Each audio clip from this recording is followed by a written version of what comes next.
अस्सलाम वालेकुम, good morning, good afternoon, good evening, whatever you feel connected with. आज हम लोग मोशन चैप्टर स्टार्ट करने वाले हैं क्लास 9th का सीबीएसई का, जो कि बहुत ही ज्यादा इंपॉर्टेंट है और बहुत ही ज्यादा कंसेप्चुअल है। इसके स्केलर और वेक्टर क्वांटिटी से लेकर के जितने भी कंसेप्ट हैं ग्राफिकल डेरिवेशन तक, सारे डेरिवेशन, सारे न्यूमेरिकल, सारे ग्राफ वाले क्वेश्चन, सब कुछ हम लोग कवर करेंगे, सभी कंसेप्ट को भी समझेंगे। ये एक ऐसी प्लेलिस्ट होने वाली है जिसको अगर आपने कवर कर लिया और आज से पहले आपने कभी मोशन पढ़ा भी नहीं होगा, तब भी आपको पूरी तरीके से क्लियर हो जाएगा। तो फिर बने रहिए, इस पूरी प्लेलिस्ट को देखिएगा। छोटी प्लेलिस्ट है लेकिन सारी चीज कवर रखी है, हर एक क्वेश्चन, हर एक टाइप के न्यूमेरिकल्स, हर एक कंसेप्ट, सब कुछ इसमें कवर है। तो फिर स्टार्ट करते हैं हम लोग। ये पूरा चैप्टर स्टार्ट करने से पहले तीन एंटिटीज आती हैं। सबसे पहली स्केलर क्वांटिटी, वेक्टर क्वांटिटी और ये टेंसर क्वांटिटी। सिर्फ एक क्वेश्चन इससे रिलेटेड आते हैं, वो क्या है वो हम लोग देख लेंगे। सबसे मेन है स्केलर और वेक्टर। तो स्केलर और वेक्टर क्वांटिटी क्या है, इसको स्टार्ट करते हैं। स्केलर क्वांटिटी एक ऐसी क्वांटिटी होती है जो कि सिर्फ और सिर्फ मैग्नीट्यूड के ऊपर ही डिपेंड करती है। फॉर एग्जाम्पल, अगर मैं ये कहूं कि मेरे पास 2 किलोग्राम एप्पल्स हैं, तो 2 किलोग्राम एप्पल है, तो 2 किलोग्राम क्या है, मैग्नीट्यूड है, अमाउंट है, अमाउंट के बारे में डिस्कशन है। लेकिन वेक्टर क्वांटिटी मैग्नीट्यूड यानी कि अमाउंट के साथ साथ डायरेक्शन के ऊपर भी डिपेंड करता है। अभी डायरेक्शन से क्या मतलब है सर? अगर मैं ये बोलूं कि कोई पर्सन 2 मीटर चलता है, तो ये स्केलर क्वांटिटी है। लेकिन मैं बोलूं 2 मीटर ईस्ट डायरेक्शन में चल रहा है, तो इसका मतलब है ये कैसी क्वांटिटी है, वेक्टर क्वांटिटी है। तो स्केलर क्वांटिटी एक ऐसी क्वांटिटी जिसके पास सिर्फ मैग्नीट्यूड होता है। वेक्टर क्वांटिटी ऐसी क्वांटिटी जिसके पास मैग्नीट्यूड और डायरेक्शन दोनों है। आगे जाकर के स्केलर क्वांटिटी में हम लोग डिस्टेंस, स्पीड, टाइम, मास, टेम्परेचर, एनर्जी, इनको डिस्कस करेंगे। और इस चैप्टर के अंदर डिस्टेंस, स्पीड और टाइम ही रहेगा। लेकिन वेक्टर क्वांटिटी में displacement, velocity, force, acceleration, momentum है, जिसमें इस चैप्टर के अंदर एक्सेलरेशन मिलेगा, वेलोसिटी और डिस्प्लेसमेंट मिलेगा। इतनी चीज हम लोगों को मिलेगी। सर टेंसर क्वांटिटी क्या है? ये एक ऐसी क्वांटिटी है जिसके पास मैग्नीट्यूड भी हो, साथ के साथ डायरेक्शन भी हो। अरे ये क्या हो गया सर? अभी तो आपने बताया था मैग्नीट्यूड और डायरेक्शन वाला सिर्फ और सिर्फ वेक्टर क्वांटिटी होता है, लेकिन अब आप कह रहे हैं टेंसर क्वांटिटी भी मैग्नीट्यूड और डायरेक्शन वाला है। नहीं, टेंसर क्वांटिटी मैग्नीट्यूड और डायरेक्शन तो रखता है, ये मल्टीपल डायरेक्शन वाला होता है, ठीक है। लेकिन वेक्टर क्वांटिटीज वही होती हैं जो कि वेक्टर लॉज को फॉलो करती हैं। किसको फॉलो करती हैं? वेक्टर के लॉज को फॉलो करती हैं, वही क्वांटिटी कहलाती है वेक्टर क्वांटिटी। लेकिन टेंसर क्वांटिटी वेक्टर लॉज को फॉलो नहीं करती है, इसी वजह से टेंसर क्वांटिटी कहलाती है। हालांकि इसका कुछ एग्जैक्ट डेफिनेशन कुछ और है, लेकिन आप लोग यही याद करेंगे आपके लेवल तक। क्या है एग्जांपल में जो आपसे पूछा जाएगा बहुत हद तक, वो करंट है और मूवमेंट ऑफ इनर्शिया पूछा जाएगा। करंट कौन सी क्वांटिटी है, तो फिर वो टेंसर क्वांटिटी है। वो भी अगर पूछा गया तो क्लास 10th में जनरली पूछते हैं, 9th में नहीं पूछते, ठीक है। तो स्केलर, वेक्टर और टेंसर। वेक्टर क्वांटिटी के बारे में कुछ एक पॉइंट हम लोग समझते हैं। क्या है समझना, ये है कार्टेशियन प्लेन, है ना। आगे जाकर के बार बार हम लोगों को कुछ चीजें आएंगी, मैं एक बार अच्छे से डिस्कस करूंगा उसको लेके। ऊपर के साइड हम लोग ईस्ट बना दे, नीचे के साइड नहीं, चलो नॉर्थ बना दे रहे हैं। ऊपर नॉर्थ, नीचे साउथ, इधर ईस्ट और इधर वेस्ट। ये एक जनरल माइंड में बना रहता है जो हमारा वो है। अब वेक्टर क्वांटिटी जो है वो थोड़ा सा डिफरेंट होता है। अगर वेक्टर क्वांटिटी, मैं बताता हूं एक एग्जांपल से, कि अगर मुझे कहना है कि मैं 2 मीटर ईस्ट डायरेक्शन में चल रहा हूं, तो मैं 2 मीटर इस साइड ऐसे चल रहा हूं। ये किससे रिप्रेजेंट हो रहा है? वेक्टर क्वांटिटी को रिप्रेजेंट किया जा रहा है एरो से। किससे रिप्रेजेंट किया जा रहा है? एरो से रिप्रेजेंट किया जा रहा है। तो ये 2 मीटर चला। सुनना, इसकी जो लेंथ है इस एरो की, ये बताता है कि कितना मैग्नीट्यूड है, और इस एरो की जो डायरेक्शन है बताता है कितनी डायरेक्शन है। यानी कि अगर मैं चल रहा हूं 2 मीटर इन ईस्ट डायरेक्शन, तो ये मेरा क्या है, वेक्टर क्वांटिटी। कैसे सर? क्योंकि ये मैग्नीट्यूड और डायरेक्शन दोनों बता रहा है। किससे रिप्रेजेंट होता है? ये एरो से रिप्रेजेंट होता है, ठीक है। फॉर एग्जांपल, अच्छा मैं ये कह दूं कि मैं डिस्टेंस या डिस्प्लेसमेंट 2 मीटर ईस्ट डायरेक्शन में चल रहा हूं, तो डिस्प्लेसमेंट को एस से रिप्रेजेंट करते हैं, और ये वेक्टर क्वांटिटी है इसलिए रिप्रेजेंट करते हैं इसके ऊपर एक एरो बना के, छोटा सा तीर बना करके, है ना। ऐसे ही एक्सेलरेशन कैसी क्वांटिटी है? वेक्टर क्वांटिटी, एरो से बनाते हैं। यहाँ पीछे हम लोगों ने देखा है ना डिस्प्लेसमेंट, तो डिस्प्लेसमेंट एस से दिखाया जाएगा, वेलोसिटी वी से दिखाया जाएगा, फोर्स एफ से, एक्सेलरेशन ए से, मोमेंटम पी से। तो इन सब के ऊपर ऐसे तीर बना दिया जाता है, ये बताने के लिए कि ये वेक्टर क्वांटिटी है, ठीक। दूसरी चीज, अगर कभी मैंने ये बोल दिया कि 2 मीटर इन ईस्ट डायरेक्शन, ठीक है, तो 2 मीटर इन ईस्ट डायरेक्शन का मतलब है इधर की तरफ। लेकिन अगर मैंने बोल दिया -2 मीटर इन ईस्ट डायरेक्शन, तो इसका क्या मतलब है? ईस्ट की डायरेक्शन में नहीं, इसका मतलब है वेस्ट डायरेक्शन। ये माइनस आकर के पूरा खेल बिगाड़ देगा, ये माइनस ऑपोजिट डायरेक्शन बता देता है। ठीक है, तो वेक्टर क्वांटिटी यही है। तुम लोग खुद सोचो, डिस्टेंस नेगेटिव होती है क्या? नहीं होती। लेकिन डिस्प्लेसमेंट नेगेटिव हो सकती है। डिस्प्लेसमेंट नेगेटिव क्या है? देखो, डिस्टेंस डिस्प्लेसमेंट आगे हम लोग पढ़ेंगे दोबारा, लेकिन ये नेगेटिव ये बताना चाह रहा है कि मैं आया हूं डायरेक्शन बताने के लिए, ना कि मैं किसी भी फिजिकल क्वांटिटी को छेड़ रहा हूं। ये माइनस ये रिप्रेजेंट करता है कि क्या डायरेक्शन है। तो ये सारी एंटिटीज को डील करने के लिए, डायरेक्शंस को डील करने के लिए वेक्टर क्वांटिटी आई है। अब ये वेक्टर क्वांटिटी हम लोग वक्त के साथ धीरे धीरे और भी सीखेंगे, लेकिन अभी इस चीज को यहीं पे खत्म करते हैं और मूव करते हैं नेक्स्ट पार्ट के ऊपर। तो नेक्स्ट पार्ट है हमारा मोशन। याद रखना, लोग मोशन पढ़ लेते हैं, रेस्ट जान लेते हैं, मोशन क्या होता है ये जान लेते हैं, लेकिन उनको यही नहीं क्लियर होता है कि एक्चुअल में फ्रेम ऑफ रेफरेंस क्या है ना? क्या चीज? Frame of reference. मतलब इसके बगैर तो ये पूरा का पूरा चैप्टर ही अधूरा है। अगर ये नहीं आता तुमको तो चैप्टर आता क्या है? Frame of reference. For example, अभी मैं कहूं, मैंने अपनी पेन के ऊपर इस हाथ के ऊपर ये पेन को रख दिया, मुझे बताइए स्टेट ऑफ रेस्ट पे है कि मोशन में है? कमेंट में बताना। अगर आपको लगता है कि स्टेट ऑफ रेस्ट पे है, अगर आपको लगता है कि स्टेट ऑफ रेस्ट पे है तो आप गलत हैं। अगर आपको लगता है कि स्टेट ऑफ मोशन में है तो भी आप गलत हैं। कहोगे सर रेस्ट पे होगा या तो मोशन में होगा? नहीं, फ्रेम ऑफ रेफरेंस डिसाइड करेगा कि स्टेट ऑफ रेस्ट पे है कि मोशन में है। ये रेस्ट पर भी है, मोशन में भी है, दोनों स्टेट में है। तब तक हम लोग नहीं बता सकते रेस्ट पे है कि मोशन में, जब तक हम लोग फ्रेम ऑफ रेफरेंस डिसाइड ना कर लें।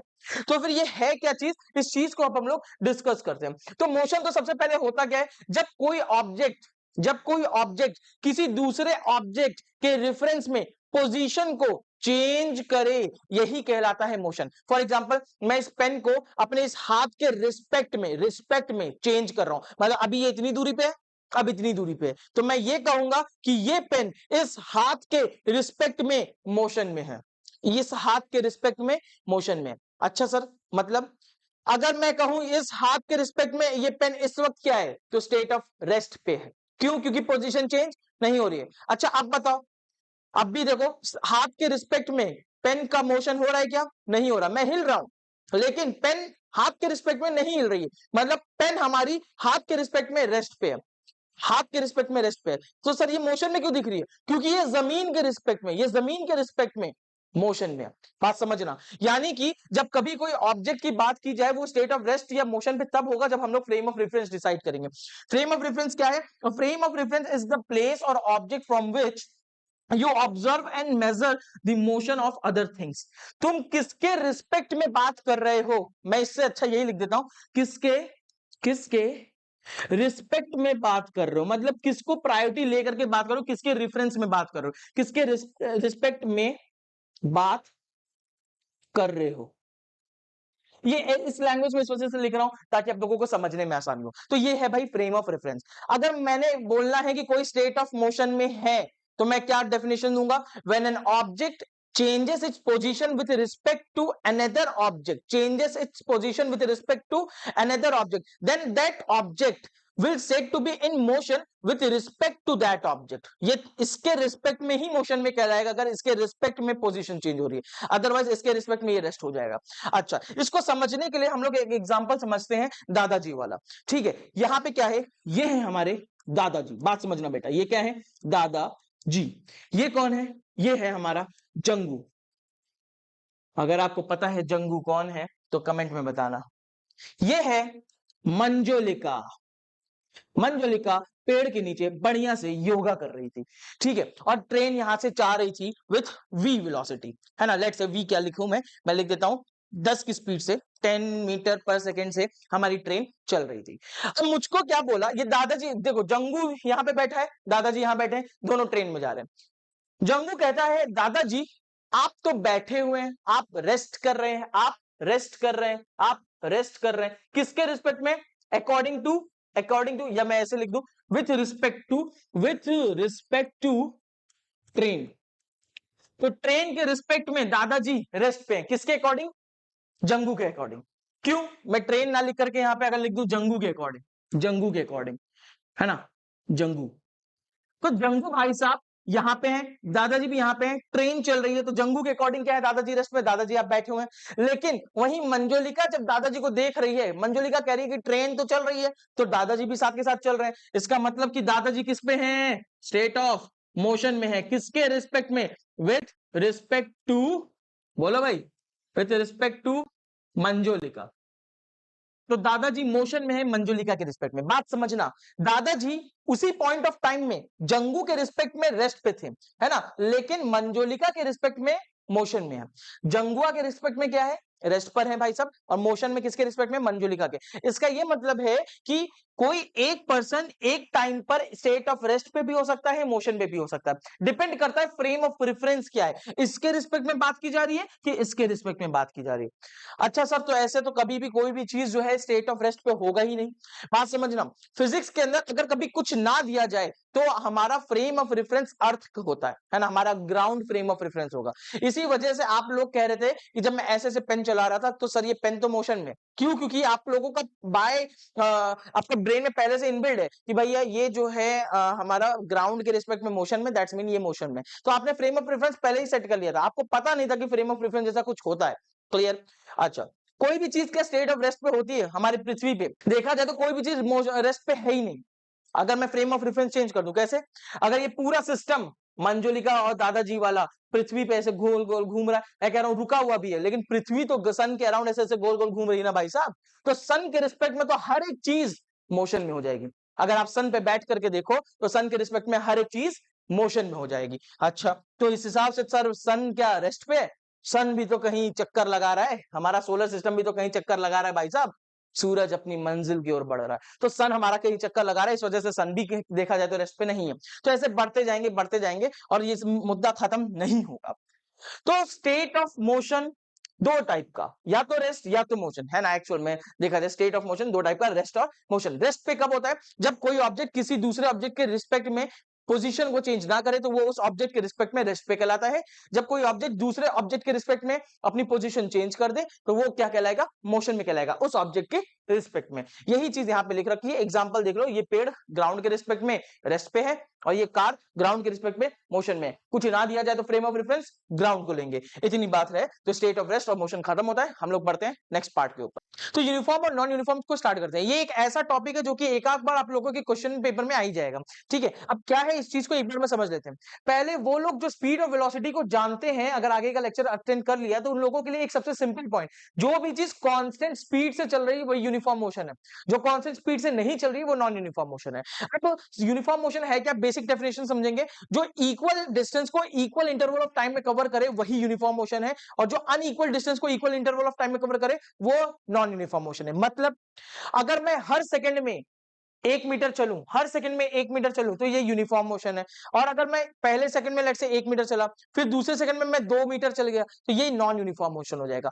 ठीक है। अच्छा सर, अगर मैं 1 सेकंड में 1 मीटर चला, फिर 1 सेकंड में 1 मीटर चला, फिर 1 सेकंड में 1 मीटर चला, मैं पीछे आ रहा हूं, डायरेक्शन चेंज कर रहा हूं, पर अगर मैं डायरेक्शन को चेंज कर रहा हूं तो क्या ये यूनिफॉर्म मोशन होगा? जबकि मैं इक्वल डिस्टेंस को इक्वल इंटरवल ऑफ टाइम में कवर कर रहा हूं, तो क्या ये यूनिफॉर्म मोशन होगा? तो हाँ, ये फिर भी यूनिफॉर्म मोशन ही कहलाएगा, ठीक है। इसीलिए मैं कह रहा हूं, जब भी कभी स्पीड को कांस्टेंट रखा जाए तो वो क्या कहलाएगा? Uniform motion. और अगर स्पीड कांस्टेंट नहीं है, अगर स्पीड कांस्टेंट नहीं है तो फिर वो क्या कहलाएगा? नॉन यूनिफॉर्म मोशन कहलाएगा। क्या डायरेक्शन को भी सेम होना पड़ता है यूनिफॉर्म मोशन होने के लिए? कोई जरूरत नहीं है, कोई जरूरी नहीं है कि डायरेक्शन भी इक्वल होगा। अब हम लोग आगे बढ़ते हैं, एक एग्जांपल लेकर के चलते हैं कि एक बस 10 मीटर है, हर 2 सेकंड में चली तो क्या ये यूनिफॉर्म मोशन होगा? हाँ, यूनिफॉर्म मोशन होगा। एक एग्जांपल देखो, जो डिस्टेंस टाइम ग्राफ होता है, डिस्टेंस टाइम ग्राफ होता है वो कुछ इस तरीके से होता है यूनिफॉर्म मोशन का। लेकिन अगर मैं इसको स्पीड टाइम ग्राफ में बना दूं तब कैसा होगा? तो स्पीड टाइम ग्राफ में ये कुछ इस तरीके से होता है।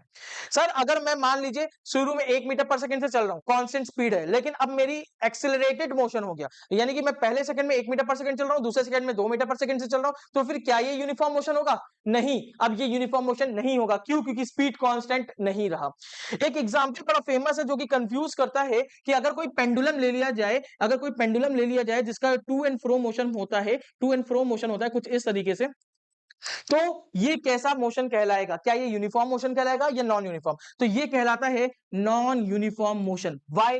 बिकॉज यहाँ पे इसकी स्पीड क्या है, जीरो। यहाँ पे स्पीड इसकी मैक्सिमम होती है, यहाँ पे स्पीड इसकी जीरो होती है। यही वजह है कि ये नॉन यूनिफॉर्म मोशन है। सबसे ज्यादा फेमस क्वेश्चन यही है।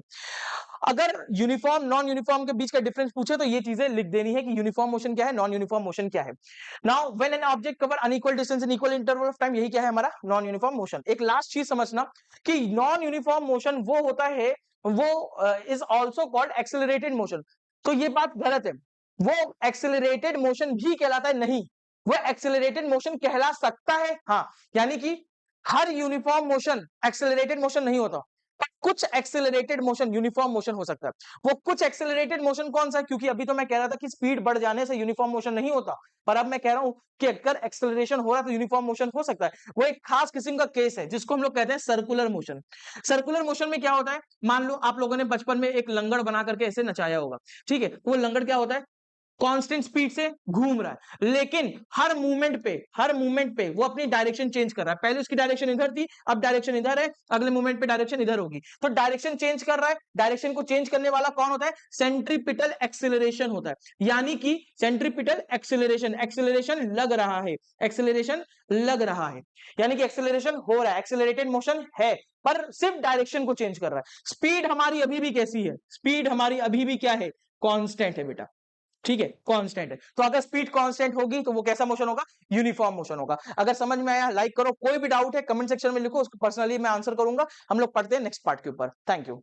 नाउ और next part is distance displacement और उसके ग्राफ के साथ, ठीक है। हम लोग डिस्टेंस डिस्प्लेसमेंट तो पढ़ लेते हैं, ग्राफ को इग्नोर करते हैं, ग्राफ से क्वेश्चन आता है लुट जाते हैं, तो फिर इन सारी चीजों को कवर करेंगे। सबसे पहले कंसेप्ट के ऊपर आते हैं। तो डिस्टेंस डिस्प्लेसमेंट है क्या, बात समझना। अगर आप अपने घर पे हो, कहां पे हो, होम पे, और आप जा रहे हो स्कूल, ठीक है, जो कि जाना नहीं चाहते हो, तो अगर स्कूल जा रहे हो तो आपका टेढ़ा मेढ़ा रास्ता, देखो ये पीले वाले से जो मैं चल रहा हूं, एक्चुअल में जो डिस्टेंस मैं कवर कर रहा हूं, ये कहलाता है डिस्टेंस। क्या कहलाता है, डिस्टेंस। तो डिस्टेंस एक्चुअल में वो पार्ट है, वो पाथ है जो आपने चला, जो आपने चला, ये क्या कहलाएगा, डिस्टेंस। लेकिन डिस्प्लेसमेंट क्या होता है, डिस्प्लेसमेंट एक ऐसी एंटिटी है कि जो आपके स्टार्टिंग पॉइंट से, आपने यहां से स्टार्ट किया था, स्टार्टिंग पॉइंट से एंडिंग पॉइंट तक का जो मिनिमम दूरी होती है, ये जो मैंने ये बनाया, ये जो मिनिमम दूरी है, यही कहलाती है आपकी डिस्प्लेसमेंट। क्या कहलाएगी भैया, डिस्प्लेसमेंट। तो डिस्प्लेसमेंट और डिस्टेंस के बीच में ये डिफरेंस है। क्या लिखा है, distance is the total length of the path, जितना भी आपने चला ये डिस्टेंस है। Displacement is the shortest straight line, initial point से और स्टार्टिंग पॉइंट से के बीच में जो सबसे छोटा पाथ है, वही क्या कहलाता है, डिस्प्लेसमेंट कहलाता है। अच्छी बात है। It is always positive, distance हमेशा पॉजिटिव होगा, डिस्प्लेसमेंट हमेशा पॉजिटिव, नेगेटिव या जीरो, मतलब ये पॉजिटिव भी हो सकता है, नेगेटिव भी हो सकता है, जीरो भी हो सकता है, ठीक है। It does not depend on direction, क्या ये डायरेक्शन पे डिपेंड करता है, नहीं। क्यों, क्योंकि ये एक किस्म की स्केलर क्वांटिटी है। अगर स्केलर नहीं पता, स्केलर वेक्टर, तो मैंने पुराने लेक्चर्स में पढ़ा रखा है, उसको जाके देख लेना, ठीक। तो स्केलर और वेक्टर क्वांटिटी है, ये स्केलर है, और डिस्प्लेसमेंट हमारी क्या है भैया, वेक्टर क्वांटिटी है। अच्छी बात है। तो स्केलर क्वांटिटी, वेक्टर क्वांटिटी, अच्छा दे रखा है। हमारा डिस्टेंस कभी भी डायरेक्शन के ऊपर नहीं डिस्कस करता, क्यों, क्योंकि स्केलर क्वांटिटी है। वहीं डिस्प्लेसमेंट डायरेक्शन के ऊपर डिस्कस करता है, क्यों, क्योंकि वेक्टर क्वांटिटी है। मतलब कि इतनी दूरी इस डायरेक्शन में, ये डिस्प्लेसमेंट है। अच्छी बात है। क्या सर इतना ही बात था, जो इतने के लिए पूरा ये सारी चीज नहीं, इतना अभी वीडियो बहुत बड़ा जाएगा, क्यों, क्योंकि डिस्टेंस और डिस्प्लेसमेंट का कंसेप्ट यहीं तक सीमित नहीं रहता। क्या है, एक बात समझना, आगे इस पे आने से पहले, है ना, कुछ बातें आप समझना। मैं 3 केस लूंगा भाई साहब, ठीक है। एक ये ऊपर वाला, बीच वाला, कुछ इसे, वैसे 2 ही में हो जाएंगे, लेकिन हम लोग 3 की कोशिश करते हैं, अगर 3 तक पहुंच जाता है अच्छी बात है। तो ये वाला पॉइंट है हमारा स्टार्टिंग पॉइंट, ठीक है, ये है हमारा स्टार्टिंग पॉइंट, ठीक है। ऐसा ही स्टार्टिंग पॉइंट जैसे यहाँ पे है, मैंने इसको क्लोन कर देना है, ठीक है। ये इधर आ गया, इधर भी एक स्टार्टिंग पॉइंट, इधर भी एक स्टार्टिंग पॉइंट, ठीक। यहाँ पे हमारा हो गया एक एंडिंग पॉइंट, ठीक है, यहाँ पे। तो वैसे यहाँ पे भी एक एंडिंग पॉइंट हो जाएगा, और यहाँ पे भी एक एंडिंग पॉइंट हो जाएगा।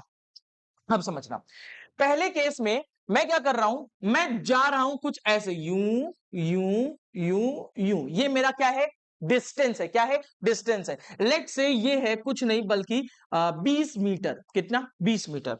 वहीं जब मैंने डिस्प्लेसमेंट काउंट किया, वो यहां से लेकर के यहां, मतलब कि जो शॉर्टेस्ट पाथ है स्टार्टिंग से एंडिंग के बीच का, वो हो जाएगा, ये मान लो हो गया 10 मीटर। अच्छा, अच्छी बात है। अगेन ये मेरा डिस्प्लेसमेंट 10 ही मीटर का, अगेन मेरा डिस्प्लेसमेंट 10 ही मीटर का, ठीक है। तो एक तो तरीका ये है कि ऐसे ऐसे चले जाए, और एक तरीका है कि मैं डायरेक्ट इसी पाथ के ऊपर चल जाऊं। इसका ये मतलब है कि जो मेरा पहले डिस्टेंस ज्यादा आ रहा था 20 मीटर, वो डिस्टेंस भी अब कितना आ रहा है, 10 मीटर ही आ रहा है। इसका ये मतलब है कि या तो हमारा डिस्टेंस बराबर हो सकता है डिस्प्लेसमेंट से, या फिर हमारा डिस्टेंस बड़ा हो सकता है डिस्प्लेसमेंट से। कौन सर, छोटा नहीं हो सकता क्या? कैसे छोटा नहीं हो सकता? तो बेटा छोटा, अगर आपने खोज निकाला तो आप मेरे पास मत आइएगा, आप पहुंचिएगा सीधा इंग्लैंड। ठीक है, एक बार ऐसे ही एक स्टूडेंट ने मुझसे पूछा था कि सर जो स्पेस टाइम कर्वेचर होता है, फॉर एग्जांपल जैसे ये स्पेस टाइम कर्व है, तो इसके अंदर अगर हम लोग इस चीज को ऐसे बेंड करके यहां से डायरेक्ट इधर पहुंच जाएं, तो फिर क्या ये हमारा डिस्प्लेसमेंट होगा? है ना, क्योंकि डिस्प्लेसमेंट तो शॉर्टेस्ट पाथ है, और शॉर्टेस्ट पाथ में हमने वार्म होल को इंट्रोड्यूस कर दिया, तो इतना डीप में कभी जाना नहीं है। पता नहीं आपके दिमाग में ये चीज समझ में आई होगी कि नहीं आई होगी। अगर आई होगी तो अच्छी बात है, आप समझा सकते हैं कमेंट सेक्शन में अपनी बातें, नहीं आई होगी तो छोड़ देना। तो कभी भी हमारे अब तक मैं क्या पूरा जो फिजिक्स हम लोगों ने पढ़ा है उसके अंदर डिस्टेंस हमारा डिस्प्लेसमेंट से बड़ा हो सकता है या तो बराबर हो सकता है। तो अगर मैं रिप्रेजेंट करूं तो distance is either greater than और इक्वल टू डिस्प्लेसमेंट। याद रहे, डिस्प्लेसमेंट को एस से रिप्रेजेंट करते हैं, डिस्टेंस को डी से रिप्रेजेंट करते हैं। सर डिस्प्लेसमेंट तो वेक्टर क्वांटिटी है, तो इसके ऊपर तो एक तीर होना चाहिए। हाँ, होना चाहिए। अगर मान लो मैंने तीर नहीं बनाया, मैंने सिर्फ एस लिख दिया, तो इसका क्या मतलब है, मैंने सिर्फ और सिर्फ डिस्प्लेसमेंट का मैग्नीट्यूड लिखा। लेकिन अगर इसके ऊपर मैंने ऐसे तीर बना दिया, तो मतलब है कि मैं मैग्नीट्यूड के साथ साथ डायरेक्शन भी दे रहा हूं। ठीक, इतनी बात। अब आगे, डिस्टेंस इज द डिस्टेंस कैसी क्वांटिटी भैया, scalar quantity. Displacement can be only positive, negative और पॉजिटिव और जीरो, पॉजिटिव नेगेटिव और जीरो। तो भैया तीसरा ऑप्शन, पॉजिटिव भी हो सकता है, नेगेटिव भी हो सकता है, जीरो भी हो सकता है। If person walks in a circle and comes back to the starting point, कोई एक पर्सन है सर्कल पे चल रहा है और दोबारा इसी पॉइंट पे आ गया, स्टार्टिंग भी यही एंडिंग पे भी यही, तो बताओ इसका डिस्प्लेसमेंट क्या होगा? भैया जहां से शुरू किया वहीं पे आके खत्म किया, स्टार्टिंग पॉइंट और एंडिंग पॉइंट सेम जगह पे है, तो फिर मिनिमम दूरी कितनी होगी स्टार्टिंग और एंडिंग के बीच में? जीरो, कुछ नहीं, तो जीरो हो गया। Next, a boy walks 4 meter north then 3 meter south. बात समझना है ना, मैं पहले नॉर्थ साउथ बना दूं, ऊपर नॉर्थ नीचे साउथ, इधर की तरफ ईस्ट और इधर की तरफ वेस्ट। 4 मीटर इन नॉर्थ, है ना, 4 मीटर कहां पे जा रहा है, नॉर्थ की तरफ जा रहा है, तो ये मैंने बना दिया ऐसे 4 मीटर नॉर्थ की तरफ। फिर 3 मीटर साउथ, देखो 3 मीटर साउथ इस तरफ जा रहा है, 3 मीटर साउथ कुछ इस तरफ जा रहा है। अब बोल रहा है कि बताओ टोटल डिस्टेंस कितना है ना, तो भैया एक बात बताओ, डिस्टेंस क्या होगा, टोटल कवर पाथ। पहले 4 मीटर चला, फिर 3 मीटर चला, तो कितना हो जाएगा, 7 मीटर, यानी कि कितना डिस्टेंस चला, 7 मीटर। डिस्प्लेसमेंट क्या है, इनिशियल पॉइंट से फाइनल पॉइंट की मिनिमम दूरी, यानी कि ये हाइपोटेनस, ये हाइपोटेनस, यही क्या हो जाएगा हमारा डिस्प्लेसमेंट। भैया हाइपोटेनस का स्क्वायर, पाइथागोरस लगा रहे हैं, हाइपोटेनस का स्क्वायर परपेंडिकुलर का स्क्वायर प्लस बेस स्क्वायर के बराबर होता है। यहां पे ये 90 डिग्री पे परपेंडिकुलर 3, ये 4, 3 का स्क्वायर प्लस 4 का स्क्वायर, ये आ जाएगा हमारा 25। ठीक है, तो हाइपोटेनस का स्क्वायर, स्क्वायर कटेगा, रूट लगेगा, हाइपोटेनस विल बी 5, तो 5 मीटर। हाइपोटेनस कितना आ गया, 5 मीटर। तो अगर मुझसे पूछा जाए कि भैया डिस्प्लेसमेंट क्या होगा, तो बोलो भैया 5 मीटर होगा। मैंने इस पे तीर नहीं बनाई, मैंने इसकी डायरेक्शन नहीं दी, क्यों? क्योंकि डायरेक्शन देने के लिए आई कैप जे कैप के बारे में नॉलेज होनी चाहिए, जो कि 11th के अंदर हम लोग डिस्कस करते हैं, 9th के अंदर नहीं करते। सिर्फ मैग्नीट्यूड के बारे में था तो मैंने मैग्नीट्यूड बता दिया। आगे चलते हैं, मीनिंग ऑफ ग्राफ। देखो ग्राफ मैंने बताया था कि ग्राफ बड़ा इंपॉर्टेंट है, लोग इसको मिस कर करके चले जाते हैं। कई किस्म के ग्राफ हैं, ठीक है, distance time graph, distance time graph, distance time graph, distance time graph, और नीचे वाले सारे displacement time, displacement time, displacement time और डिस्प्लेसमेंट टाइम। जो भी कोई एक्स एक्सिस के, देखो यहां पे मैं जूम कर दूं, जब कभी ये एक्स एक्सिस के यानी टाइम के एकदम उसी के ऊपर चढ़ करके चली जाए लाइन, तो इसका यह मतलब होता है कि जो हमारे डिस्टेंस की एंटिटी है वो जीरो है, टाइम बीतता जा रहा है, ये अपने इसी पोजीशन पे रहता है। बात याद रखना, कभी कभार डिस्टेंस टाइम ग्राफ आपको दिया जाएगा, और कभी कभी आप लोगों को, है ना, कभी कभी आप लोगों को इस डिस्टेंस को काट करके यहाँ पे पोजीशन लिख दिया जाएगा, पोजीशन टाइम ग्राफ। तो दोनों चीज सेम ही है लगभग, वैसे ज्यादा सही पोजीशन होता है, ज्यादा सही पोजीशन टाइम ग्राफ है। तो इसका क्या मतलब है, इसका मतलब है कि ऑब्जेक्ट कैसे है, रेस्ट पर है। इसका क्या मतलब है, जैसे जैसे टाइम बढ़ रहा है वैसे वैसे डिस्टेंस बढ़ रही है, जैसे जैसे टाइम बढ़ रहा है वैसे वैसे डिस्टेंस बढ़ रही है, तो इसका क्या मतलब है, मोशन हो रहा है। है ना? कैसा मोशन है? यूनिफॉर्म मोशन है। व्हाट इज यूनिफॉर्म मोशन आगे आएगा, है ना? आगे हम लोग पढ़ेंगे, जब यूनिफॉर्म मोशन आएगा तब का तब हम लोग देखेंगे। अभी फिलहाल यूनिफॉर्म मोशन है, ठीक? तो जैसे जैसे टाइम बढ़ रहा है वैसे वैसे डिस्टेंस बढ़ रहा है। इसका क्या मतलब है? इसका ये मतलब है कि जैसे जैसे टाइम बढ़ रहा है, ये इस पॉइंट पे अटका हुआ है। बात समझना, मैं घर से 20 मीटर दूर हूं, मैं घर से 20 मीटर दूर हूं, अगले सेकंड भी मैं उसी 20 मीटर दूर हूं, 5 सेकंड बाद भी मैं 20 मीटर दूर हूं, 10 सेकंड बाद भी मैं उतनी ही दूरी पर हूं, मतलब मैं रुका हुआ हूं। यानी कि ये स्टेट कौन सी है? रेस्ट है। जैसे जैसे टाइम बढ़ रहा है, मैं घर से 20 मीटर दूर था, मैं घर के पास आता गया, मतलब कि ये कैसा स्टेट है? मोशन का है। कैसा motion? Uniform motion. Uniform motion, बस में यूनिफॉर्म मोशन, ठीक है? डिस्प्लेसमेंट टाइम ग्राफ, ये जीरो है मतलब कि डिस्प्लेसमेंट जीरो है, ये ऐसा है मतलब कि डिस्प्लेसमेंट बढ़ता जा रहा है, यानी कि यूनिफॉर्म मोशन वाली कंडीशन है, ये नहीं कह सकते वैसे। डिस्प्लेसमेंट इसके पैरेलल है, यानी कि ये रेस्ट पर है एक, और इसी की तरह ये भी मोशन में है। अच्छा, एक बात समझना, एक एंटिटी आती है जिसको बोलते हैं स्लोप, है ना? यहाँ पे जो कि थोड़ा इंपॉर्टेंट है। स्लोप होता क्या है? तो स्लोप क्या होता है इससे पहले समझो, है ना? मैथ्स के अंदर क्या होता है, मैथ्स के अंदर अब थोड़ी चीजें आप लोगों को नॉलेज होनी चाहिए, तभी जाकर के आप समझ पाएंगे कि स्लोप क्या है ना? एक ट्राइंगल में बना रहा हूं, राइट एंगल ट्राइंगल, ठीक है? एक एंगल में डिफाइन कर रहा हूं थीटा, तो जो भी एंगल डिफाइन कर दिया उसके सामने वाले साइड को बोलते हैं परपेंडिकुलर, उसके सटी हुई छोटी साइड को बोलते हैं बेस, और उससे सटी हुई सबसे बड़ी साइड को बोलते हैं हाइपोटेन्यूस। अब स्लोप क्या होता है? स्लोप होता है tan थीटा के बराबर। अब ये क्या चीज है? ये कौन सी बला है सर?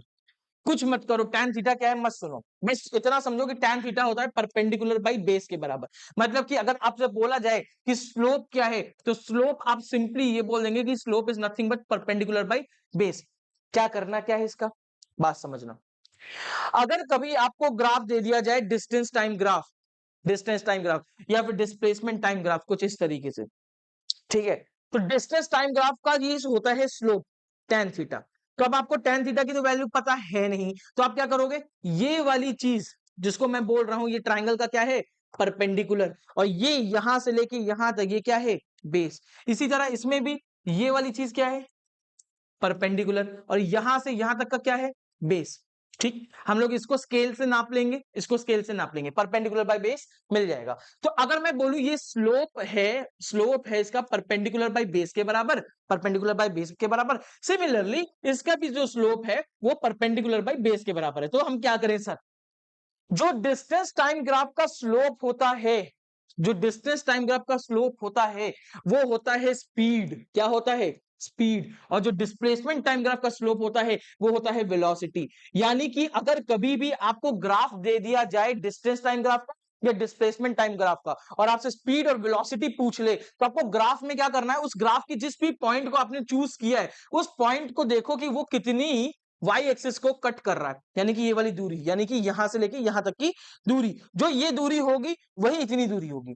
ठीक, उसके बाद आपको देखना है कि वो एक्स एक्सिस पे कितना जो है डिस्टेंस बना रहा है, तो वो हमारा बेस हो जाएगा। तो परपेंडिकुलर बाय बेस मिल जाएगा, जिससे हमें स्लोप मिल जाएगा, और वो स्लोप डिस्टेंस टाइम ग्राफ का स्पीड देता है। Slope of distance time graph is speed, is speed. वही slope of displacement time graph ये क्या होता है? वेलोसिटी होता है। ठीक है, स्पीड और वेलोसिटी क्या है सर? ये हम लोग नेक्स्ट पार्ट में पढ़ेंगे, लेकिन उसको पढ़ने के लिए हमको ये जानकारी पूरी होनी चाहिए। तो अगर मैं स्लोप आगे भी डिस्कस करूंगा तो आपको लोगों को पता होना चाहिए कि वो कुछ नहीं, कि परपेंडिकुलर बाय बेस होता है, यानी कि tan थीटा के बराबर होता है। ठीक है, इतनी चीज होती है डिस्टेंस और डिस्प्लेसमेंट में, कि distance scalar quantity, displacement vector quantity, distance d से रिप्रेजेंट होता है, डिस्प्लेसमेंट s से रिप्रेजेंट होता है ना? डिस्टेंस जो है जो पाथ कवर किया, डिस्प्लेसमेंट जो है हम लोगों का जो शॉर्टेस्ट पाथ होता है। और साथ के साथ एक क्वेश्चन पूछा जाता है जो कि ज्यादातर स्कूलों में पूछ लिया जाता है, वो क्या है बेटा? जो डिस्टेंस अपॉन डिस्प्लेसमेंट का रेशियो है वो कितना होगा? एक बात बताओ, डिस्टेंस या तो डिस्प्लेसमेंट से बड़ा हो सकता है या तो बराबर हो सकता है। जब बराबर होगा, जब बराबर होगा कब? जब डिस्टेंस डिस्प्लेसमेंट के बराबर होगा, तो ये कट करके क्या बन जाएगा? 1/1। लेकिन अगर डिस्टेंस डिस्प्लेसमेंट से बड़ा वाली कंडीशन है, तो फिर क्या होगा? जब भी कटेगा, जब भी कटेगा तो s इसको काटेगा 1 point something, 2 point something, 3 point something, यानी कोई भी वैल्यू होगी, लेकिन वो क्या होगी, वो क्या होगी, ये वैल्यू, ये d बाई एस पूरा का पूरा 1 से बड़ा होगा, 1 से बड़ा होगा। तो अगर आपसे पूछा जाए कि डिस्टेंस अपॉन डिस्प्लेसमेंट की वैल्यू क्या होगी, या तो 1 होगी या तो 1 से बड़ी होगी, ठीक। लेकिन उल्टा करके पूछ ले कि डिस्प्लेसमेंट अपॉन डिस्टेंस की वैल्यू या तो 1 होगी या तो 1 से छोटी होगी, ठीक है। तो ये ऑल पॉसिबल क्वेश्चंस थे जो इसके अंदर बन सकते थे। अब हम लोग पढ़ते हैं नेक्स्ट पार्ट, स्पीड और वेलोसिटी के ऊपर। तो लाइक और सब्सक्राइब करना अगर तुम लोगों को ये चीजें समझ में आई होंगी। कोई भी डाउट होगा कमेंट सेक्शन में लिख देना, मैं उसको पर्सनली खुद ही आप लोगों को बताऊंगा, ठीक है। आगे बढ़ते हैं। तो हमारा नेक्स्ट पार्ट है स्पीड वेलोसिटी ग्राफ के साथ, ठीक है। तो अब हम लोग इसके ऊपर डिस्कशन करेंगे। सबसे पहले स्पीड और वेलोसिटी है क्या। स्पीड, हम लोग कितना फास्ट मूव कर रहे हैं, हम लोग कितना फास्ट चल रहे हैं, यही हमारी स्पीड है, ठीक है। हम कितना फास्ट किस डायरेक्शन में चल रहे हैं, ये हमारी वेलोसिटी है। तो स्पीड क्या है, कितना फास्ट, कि यहाँ पे लिख रखा है speed is how fast an object is moving, है ना, how fast an object is moving. लेकिन अगर उसके साथ साथ मैंने डायरेक्शन भी छोड़ दिया, है ना, तो फिर वो वेलोसिटी बन जाएगी, ठीक।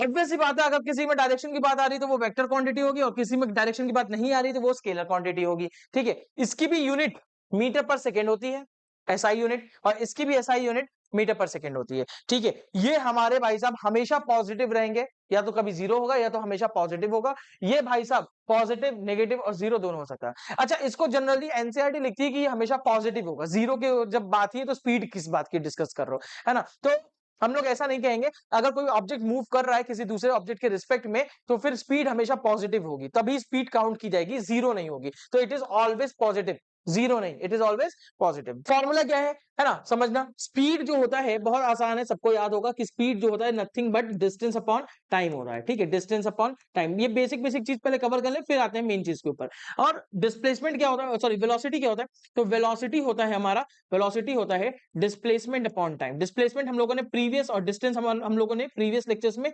देख रखा था, तो उसको भी जाकर के आप लोग देख सकते हैं। डिस्प्लेसमेंट भैया कैसी होती है, वेक्टर क्वांटिटी होती है, तो वेलोसिटी भी कैसी होगी, वेक्टर क्वांटिटी, है ना। स्पीड को हम लोग रिप्रेजेंट करते हैं एस से, ठीक है, एस से, और डिस्टेंस को डी से, टाइम को टी से। तो ये हमारा फॉर्मूला इसका बन गया। वेलोसिटी को वी वेक्टर इससे, displacement vector S arrow upon time को कुछ इस तरीके से। तो ये हमारा क्या हो जाएगा, वेक्टर क्वांटिटी और वेलोसिटी का फॉर्मूला। इसकी यूनिट मीटर ऊपर सेकंड नीचे, इसकी भी यूनिट मीटर ऊपर सेकंड नीचे। ये बेसिक बात थी स्पीड और वेलोसिटी के बारे में। अब आते हैं तो कांस्टेंट स्पीड और कांस्टेंट वेलोसिटी क्या है ना। कांस्टेंट स्पीड अगर कोई equal distance equal interval of time में कवर कर रहा है तो वो हमारा कांस्टेंट स्पीड से चल रहा है। लेकिन वही अगर कांस्टेंट स्पीड से किसी सेम डायरेक्शन में चल रहा है तो वो कांस्टेंट वेलोसिटी होगी। यानी कि equal distance equal interval of time में सेम डायरेक्शन में चल रहा है तो वो वेलोसिटी होगी, ठीक है। मैं अगर 10 मीटर पर सेकेंड चलूं लगातार, हर सेकेंड 10-10 मीटर चलूं, तो मेरी कांस्टेंट स्पीड है। अगर मैंने इंट्रोड्यूस कर दिया कि मैं 10-10 मीटर ईस्ट डायरेक्शन में हर सेकंड चल रहा हूं, तो वो वेलोसिटी हो जाएगा, ठीक है। Both speed and direction remain constant, ये सारी चीजें इसमें है, आप पढ़ लेना, कोई बहुत ज्यादा एडवांस नहीं है। अब आते हैं एवरेज स्पीड और एवरेज वेलोसिटी के ऊपर। एवरेज स्पीड और एवरेज वेलोसिटी क्या है, देखो पहले तो मैं एक चीज बता दूं, एवरेज वेलोसिटी जैसा कुछ होता नहीं है। अगर कोई बोल भी दे कभी कि एवरेज वेलोसिटी निकालो, तो उसका मतलब और कुछ नहीं बल्कि वेलोसिटी ही से होता है कि वेलोसिटी निकालो, ठीक है। क्योंकि एवरेज वेलोसिटी और वेलोसिटी दोनों ही सेम होता है। और एवरेज स्पीड का मैं कुछ चीज बता दूं, कुछ लोग तथाकथित बुद्धिजीवी एवरेज स्पीड को क्या लिखते हैं, v plus you by two, है ना। तथाकथित बुद्धिजीवी, सूडो इंटेलिजेंस, ठीक है, आधा अधूरा इंटेलिजेंस। तो ऐसा नहीं होता बेटा, ऐसा नहीं होता, है ना। ये फॉर्मूला नहीं है। क्या है, क्या फॉर्मूला, एवरेज स्पीड जो होता है ना, बात समझना, ये बहुत पूछा जाता है क्वेश्चन, जरूर एक ना एक बार आप लोगों को आएगा पेपर में। एवरेज स्पीड होता है total distance covered upon total time taken. पूरा जितना भी डिस्टेंस उसने चला अपॉन जितना भी समय उसको लिया चलने में, वही हमारा एवरेज स्पीड कहलाता है। इसी का रेशियो हमारा एवरेज स्पीड कहलाता है। मीटर पर सेकंड में इसको भी देखा जाता है। तो भैया एवरेज वेलोसिटी जैसा कुछ नहीं होता, अगर पूछा जाए तो मतलब वेलोसिटी है। और एवरेज स्पीड का मतलब होता है total distance cover upon total time taken. ये जो है ये एक स्पेसिफिक कंडीशन के अंदर ही इस चीज को फॉलो किया जाता है। है ना? ये वाला फॉर्मूला जो है बस एक स्पेसिफिक कंडीशन के लिए होता है, इस वजह से इसको रटने का कोई मतलब है नहीं, ये चीज याद करना। तो एवरेज स्पीड क्या है? If it is the total distance travelled divided by total time taken, यही चीज ही है इसमें। इट कैन बी जीरो और पॉजिटिव, ये जीरो पॉजिटिव दोनों हो सकता है बेटा। स्पीड हमने क्या बोला था? सिर्फ पॉजिटिव है, लेकिन एवरेज स्पीड जीरो भी हो सकता है, पॉजिटिव भी हो सकता है। ये स्केलर क्वांटिटी है, ऑब्वियसली बात है, स्पीड स्केलर क्वांटिटी होती है। It does not depend on the direction, direction पे डिपेंड नहीं करे क्योंकि हमारी स्केलर क्वांटिटी है। हम लोग सभी के सभी ग्राफ्स के ऊपर एक बार देख लेते हैं, है ना? ये जब ऐसे चल रहा है इसका मतलब है कि हमारी स्पीड जो है वो है जीरो, ठीक है। अगर ये कुछ इस तरीके से चल रहा है, इसका ये मतलब है हमारी स्पीड है इंक्रीजिंग। हमारी स्पीड कैसी है? इंक्रीजिंग। इसका मतलब है कि एक्सेलरेशन कांस्टेंट है। देखो एक्सेलरेशन अगर नहीं पता तो आने वाले लेक्चर्स में हम लोग बताएंगे, जब वो समझ जाना तो दोबारा आकर के इसे देखना तो समझ में आ जाएगा। एक्सेलरेशन कांस्टेंट है, स्पीड बढ़ रही है। इसका क्या मतलब है? टाइम बढ़ता जा रहा है, स्पीड इसी पॉइंट पे टिकी हुई है, मतलब कि स्पीड क्या है? कांस्टेंट है। क्या है? कांस्टेंट है। सर यहाँ पे स्पीड भी, यहाँ पे भी तो कांस्टेंट है, जीरो का जीरो ही बना हुआ है। हाँ ये भी कांस्टेंट है लेकिन ये जीरो है ना? यहाँ पे स्पीड कोई स्पेसिफिक टर्म होगी, मतलब स्पीड बराबर x मीटर पर सेकंड होगा क्योंकि यहाँ पे वैल्यू दे रखी है। इसका क्या मतलब है? इसका मतलब है कि स्पीड डिक्रीजिंग है, मतलब कि एक्सेलरेशन जो है वो नेगेटिव है, डिसेलरेशन, रिटार्डेशन हो रहा है। कैसे सर? ये आगे जाना, एक्सेलरेशन पढ़ना, समझना, वापस आगे देखना, समझ में आ जाएगा। वेलोसिटी टाइम ग्राफ के अंदर वेलोसिटी यहाँ पे क्या है? जीरो है। इसका क्या मतलब है? वेलोसिटी इंक्रीजिंग है, मतलब एक्सेलरेशन कांस्टेंट है ना? उसी तरह वेलोसिटी यहाँ पे कितनी है? सॉरी कांस्टेंट है, ठीक है। और एक्सेलरेशन यहाँ पे कैसा हो जाएगा? जीरो। यहाँ पे एक्सेलरेशन कैसा हो जाएगा? जीरो। भैया अगर स्पीड कांस्टेंट है, वेलोसिटी कांस्टेंट है तो एक्सेलरेशन जीरो होता है। यहाँ पे वेलोसिटी डिक्रीजिंग है, मतलब एक्सेलरेशन नेगेटिव है, ठीक है, नेगेटिव है, रिटार्डेशन वाला केस है। यहाँ पे भी एक्सेलरेशन जीरो, यहाँ पे भी एक्सेलरेशन जीरो है, इतनी बात, ठीक। तो ये एक्सेलरेशन के बारे में सर हमें नहीं पता बेटा, एक बार एक्सेलरेशन का जाओ प्लेलिस्ट चेक करो, एक्सेलरेशन पढ़ो, वापस आकर के देखोगे समझ में आ जाएगा एक्सेलरेशन का केस। अब आते हैं आगे स्लोप के ऊपर। मैंने देखो प्रीवियस लेक्चर में डिस्टेंस डिस्प्लेसमेंट के अंदर अपना स्लोप बता दिया था कि स्लोप बराबर tan थीटा होता है परपेंडिकुलर बाय बेस, है ना? अब यहाँ पे स्लोप हमें स्पीड स्पीड टाइम ग्राफ का और वेलोसिटी टाइम ग्राफ का देखना है, ठीक है। मान लो मैंने ऐसे ऐसे दोनों के ग्राफ बना दिए, ठीक, दोनों के ग्राफ बना दिए। यहाँ पे है थीटा, tan थीटा तो हमें आता नहीं है, तो सर यहाँ पे क्या करना था हम लोगों ने? परपेंडिकुलर लेना था। ये हमने ले लिया परपेंडिकुलर, ठीक। यहां से यहाँ तक की वैल्यू हमारी बेस हो जाती थी, ये ले लिया हमने बेस। अब हमने क्या कह रहा है कि सर स्लोप निकालिए, तो स्लोप बराबर होता है क्या? Perpendicular by base. यही परपेंडिकुलर यहां से लेकर के यहां तक की जो वैल्यू है, जो भी इधर आकर के काटेगी हमें वैल्यू मिल जाएगी ग्राफ से, है ना? अपॉन दिस वैल्यू जो निकलेगी वही स्लोप कहलाती है। और स्पीड टाइम ग्राफ का जो स्लोप होता है वो क्या होता है? कुछ नहीं। कहोगे इतनी देर से ये कुछ नहीं पढ़ने के लिए कर रहे थे बेटा, वेलोसिटी टाइम ग्राफ का कुछ तो होता है। क्या? वेलोसिटी टाइम ग्राफ में भी ये रहा परपेंडिकुलर, ये रहा बेस, ठीक है, परपेंडिकुलर और बेस है। इसका भी slope is equals to perpendicular by base होता है, और ये बराबर होता है एक्सेलरेशन के। सर एक्सेलरेशन तो पढ़ाया ही नहीं, वापस कह रहा हूं, प्लेलिस्ट उठाओ, पढ़ो, दोबारा आओ, देखो, समझ में आएगा। क्यों? क्योंकि इसके ऊपर क्वेश्चन आते हैं, ठीक है। पूछा जाएगा कि slope of speed time graph shows what? Nothing. लेकिन slope of velocity time graph shows acceleration, ठीक है। ये इधर की तरफ जा रहा है, इस वजह से पॉजिटिव एक्सीलरेशन है, ठीक है। ऐसे होता है तो नेगेटिव होता है, अभी प्रीवियस वाले ग्राफ में मैंने देखा था। अच्छा बेटा, जैसे स्लोप होता है जो कि हम लोगों ने देखा, उसी तरीके से एक और चीज होती है ग्राफ के अंदर देखने वाली, वो होती है एरिया, ठीक है। मान लो मैंने यहां से लेकर के यहां तक का ग्राफ बनाया, उसी तरीके से इसमें भी यहां से यहां तक का ग्राफ बनाया। तो इस चीज को मुझे बाउंड कर देना कुछ ऐसे, ठीक है। ये हमारा परपेंडिकुलर है सर, हाँ, यही परपेंडिकुलर इतने के बराबर। ये हमारा बेस है सर, हाँ, ठीक, मान लिया। उसी तरह से यहां पे भी बेटा ये क्या है? परपेंडिकुलर, और ये क्या है? बेस है, ठीक है। पेशेंस। अब कहना क्या चाह रहे हैं सर ये बताइए। यहां पे जो एरिया होता है, कौन सा एरिया? वो एरिया जो मैं शेड कर रहा हूं, यानी कि वो एरिया जो कि ग्राफ के अंडर है, जो ये मेन लाइन है उसके अंडर जितना भी एरिया आ रहा है, उस एरिया के ऊपर डिस्कशन कर रहे हैं, ये वाला एरिया, ठीक है। ये जो एरिया है सर, इसको कैलकुलेट करिए।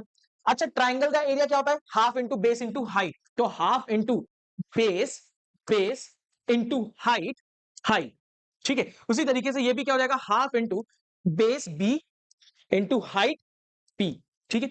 ये हम लोग ऐसे निकालेंगे। सर निकाल के क्या होगा? एरिया निकालने बैठे हैं? नहीं, एरिया ऑफ स्पीड, मैंने ये लिखा नहीं बेटा, आई एम सो सॉरी, है ना। ये स्पीड टाइम ग्राफ है और ये वेलोसिटी टाइम ग्राफ है ना। तो स्पीड टाइम ग्राफ का जो एरिया होता है ये हमको देता है डिस्टेंस। क्या देता है? डिस्टेंस। मतलब कि आपको ग्राफ दे दिया जाएगा, पूछा जाएगा बताओ कितना डिस्टेंस कवर किया इतने टाइम और इतने टाइम के बीच में, तो हमने ऐसे कर देना। अगर पूछा जाए इतने टाइम और इतने टाइम के बीच में कितना डिस्प्लेसमेंट कवर किया, तो वेलोसिटी टाइम ग्राफ का जो एरिया होता है वो डिस्प्लेसमेंट देता है, ठीक है, डिस्प्लेसमेंट देता है वेलोसिटी टाइम ग्राफ का एरिया। वहीं स्पीड टाइम ग्राफ का एरिया क्या देता है? डिस्टेंस देता है। या तो थ्योरेटिकल क्वेश्चन पूछ लेगा कि area under speed time graph क्या देता है, तो हमें मिल जाएगा distance. Area under velocity time graph क्या देता है? डिस्प्लेसमेंट। यही सेम कांसेप्ट आगे जाकर के डेरिवेशन में काम आएगा। ग्राफिकल इक्वेशन ऑफ मोशन को प्रूव करने के लिए, ठीक है। तो ये चीज आनी चाहिए। एक केस मैं आप लोगों को दिखा दूं कि मान लो हमारे पास ग्राफ कुछ इस तरीके से दे रखा है, ठीक है। हमसे ये पूछा कि बेटा ये तो ग्राफ है, ठीक है, ये ग्राफ है, टाइम t1 और टाइम t2, टाइम t1 और टाइम t2 के बीच में बताओ कितना डिस्टेंस कवर किया होगा अगर ये स्पीड टाइम ग्राफ है। अगर ये स्पीड टाइम ग्राफ है तो सर एरिया निकाल दीजिए, ऐसे आप एरिया निकाला करते थे, यूं यूं यूं करके शेड कर दीजिए, नहीं, टाइम यहाँ पे है ना, तो ये लास्ट टाइम है, तो इसको देखो ये कहां पे कट कर रहा है ना, ये कहां पे कट कर रहा है। सर पीछे तो आपने ऐसा किया था, पीछे हमने कोइंसिडेंटली फाइनल टाइम ले लिया था, ठीक है, कोइंसिडेंटली फाइनल टाइम ले लिया था। लेकिन जब आपको टाइम की बाउंडेशन दे देगी इतने से इतने टाइम के बीच में, तो आपको सिर्फ इसी एरिया को कंसीडर करना है।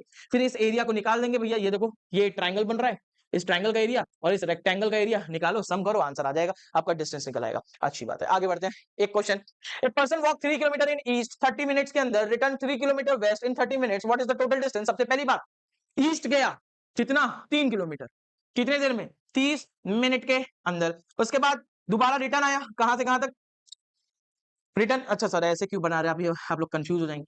वापस आया, है ना, वापस आया वेस्ट डायरेक्शन में, कितना, 3 किलोमीटर, 3 किलोमीटर कितनी देर में भैया, ये भी 30 मिनट के अंदर आया। शुरू यहां से किया, गया, आया सेम पॉइंट पे, डिस्प्लेसमेंट क्या हो जाएगा, 0, डिस्प्लेसमेंट क्या हो जाएगा, 0, डिस्टेंस क्या होगा, टोटल डिस्टेंस कवर 5 कितना कवर है, 3 गया 3 आया, 3 3 6, तो 3 + 3 6 किलोमीटर। अच्छा, एवरेज स्पीड क्या होता है और एवरेज वेलोसिटी, देखो एवरेज वेलोसिटी पूछ दिया, एवरेज वेलोसिटी और एवरेज स्पीड, तो एवरेज स्पीड जो है वो क्या होता है, total distance cover, total distance कितना है, 6 किलोमीटर टोटल। अब मैं पूरा लिख देता हूं, ठीक है, तो टोटल डिस्टेंस कवर अपॉन क्या होता है, टोटल टाइम टेकन, कितना टाइम ले लिया, तो टोटल डिस्टेंस कितना हमने निकाला, 6 किलोमीटर। और टोटल टाइम देखो, जाने का 30 मिनट, आने का 30 मिनट, यानी कि 1 घंटा, 1 आवर, 1 आवर, तो ये हो गया 6 किलोमीटर पर आवर, ये हमारी क्या हो गई, एवरेज स्पीड हो गई। अगर बोले एवरेज वेलोसिटी के बारे में निकालिए सर, तो मैंने बताया था एवरेज वेलोसिटी कुछ नहीं बल्कि वेलोसिटी होती है।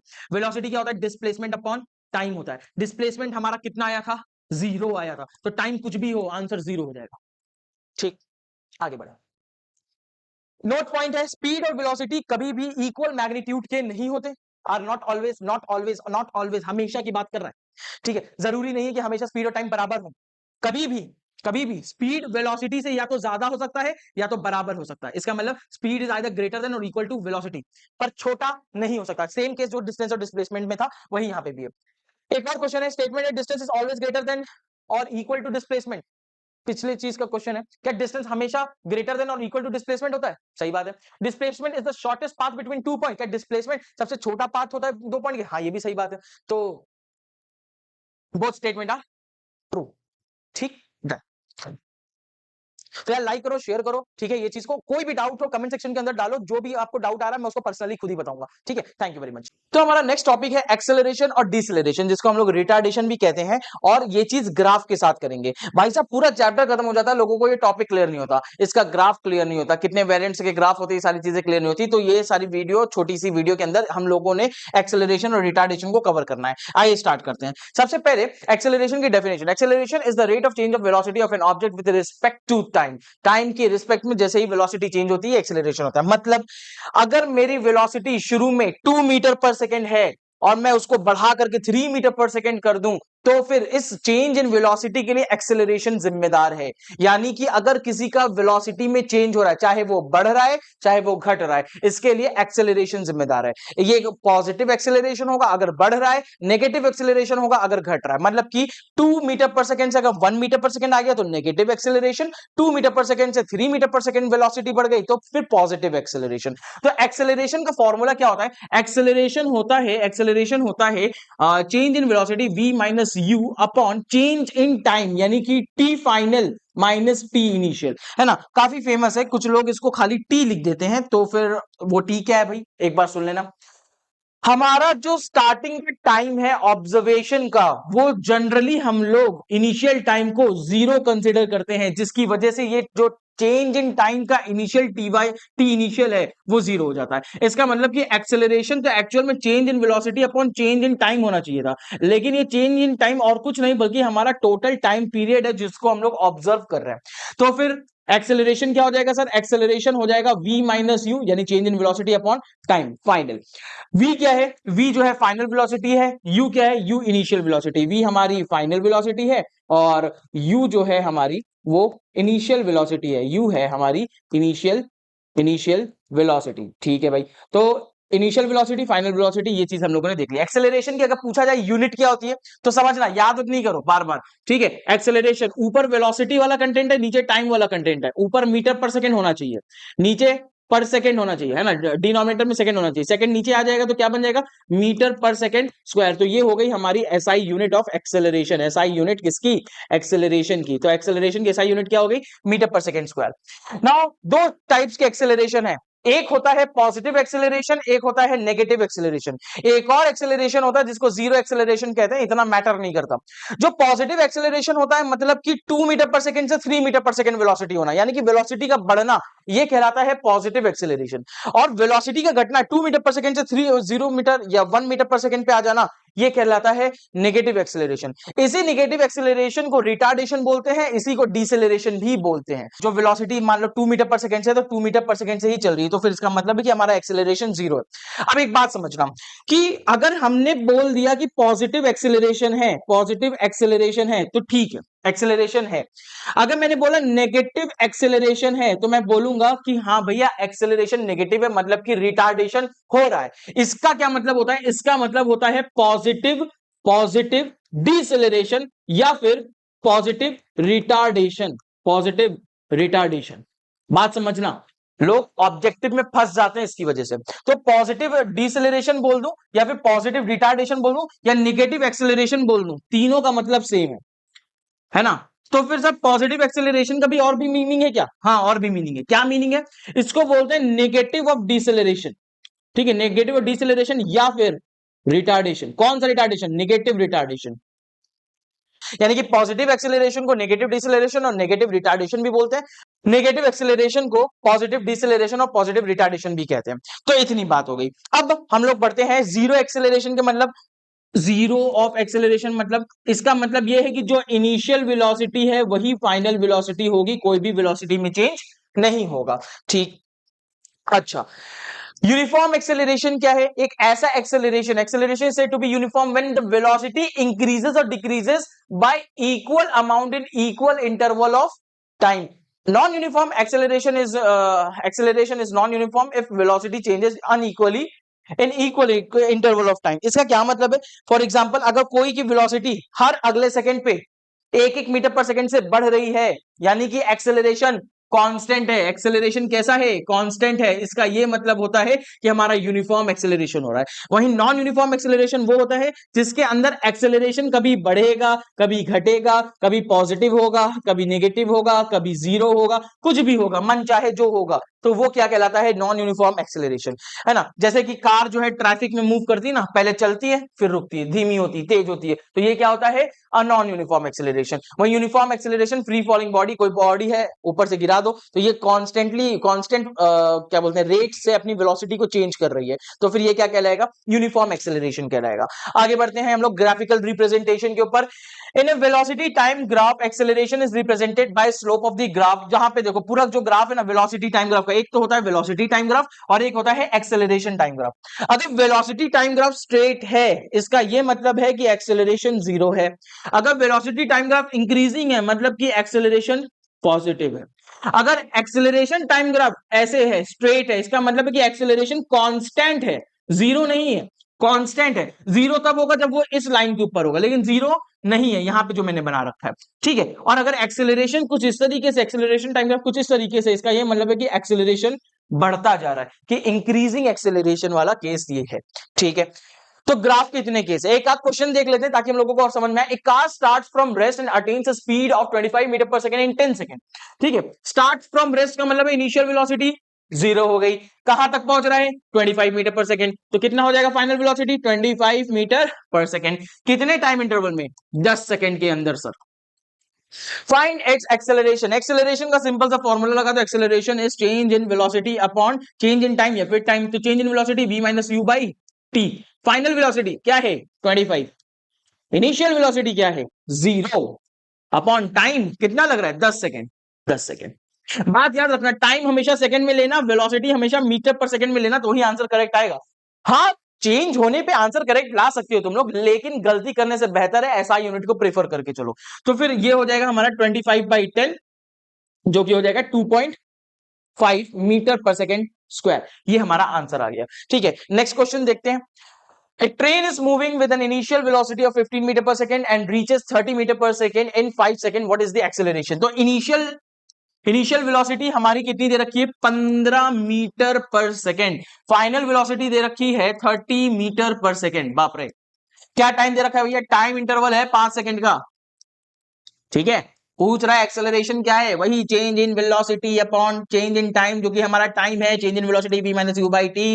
v की वैल्यू है 30, u की वैल्यू है 15, टाइम की वैल्यू कितनी दे रखी है भैया? 5 सेकेंड, 5 सेकेंड। तो आंसर आ जाएगा 15/5, बोले तो 3 मीटर पर सेकेंड स्क्वायर। ये हमारा एक्सेलरेशन आ गया। तो बहुत आसान है यार, एक्सेलरेशन बहुत ज्यादा डिफिकल्ट नहीं है। हाँ, हम लोगों को जो चीजें फंसाती हैं वो है रिटार्डेशन और डिसेलरेशन। तो अगर एक मिनट वो चीजें जो मैंने स्टेटमेंट दे रखा था वो समझ में नहीं आया, तो एक बार दोबारा से रिवाइंड करके देखो, है ना, दोबारा से रिवाइंड करके देखो, ताकि वो वाले स्टेटमेंट समझ में आ जाए। क्योंकि एक्सेलरेशन को समझना है तो वो तो आराम से हो जाता है, लेकिन जब रिटार्डेशन आता है यानी कि डिसेलरेशन आता है, तब थोड़ा सा ये फंसाता है। ठीक है, तो इसी के साथ ये लेक्चर खत्म होता है। मूव करते हैं नेक्स्ट के ऊपर। ये एक ऐसा टॉपिक है इक्वेशन ऑफ मोशन, जो कि आपके टेस्ट के अंदर क्लास 9th के अंदर आना ही आना है। डेरिवेशन किसी ना किसी एक इक्वेशन का, चाहे वो v is equals to you plus A T हो, चाहे s is equals to U T plus half A T square हो, चाहे v square is equals to you square plus 2as हो, इनमें से किसी भी 3 इक्वेशन का डेरिवेशन आएगा ही आएगा। 110% ये चीज लिख करके ले लो। ठीक है, ये पूरे साल में कभी ना कभी आपसे पूछा ही जाएगा।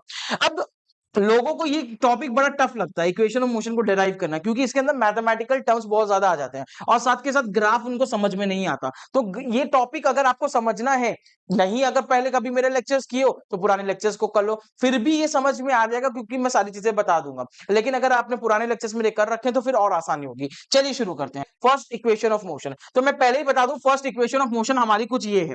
ठीक है, फर्स्ट इक्वेशन हमारी ये है, v is equals to you plus A T.